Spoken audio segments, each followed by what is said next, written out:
la Cour suprême espagnole réussit à trouver un vide juridique pour sauver Ben Batouche de l'accusation de génocide.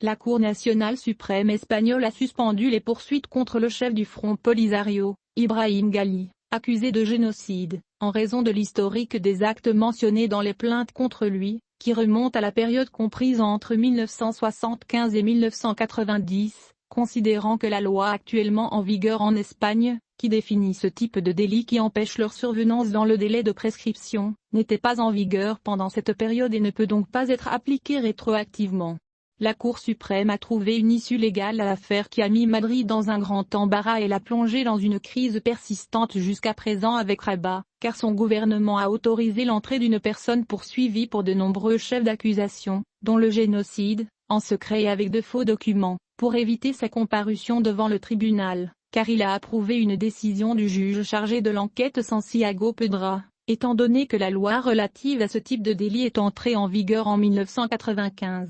La loi actuelle stipule que les crimes de génocide n'ont pas de délai de prescription, mais la date à laquelle les événements mentionnés dans les plaintes adressées à la justice espagnole ont eu lieu les rattache au Code pénal espagnol de 1973, selon le tribunal, et pas à la loi de 1995, notant que l'affaire a été transmise pour la première fois à l'Association sahraoui des droits de l'homme. En 2008, des plaintes ont été déposées à nouveau en 2020 et à nouveau en mai 2021. Lorsqu'il a été révélé que Ghali se trouvait en Espagne. Le juge Pedret avait déjà écouté Ghali le 1er juin 2021 via vidéo depuis la salle dans laquelle il recevait des soins à l'hôpital San Pedro de Logroño,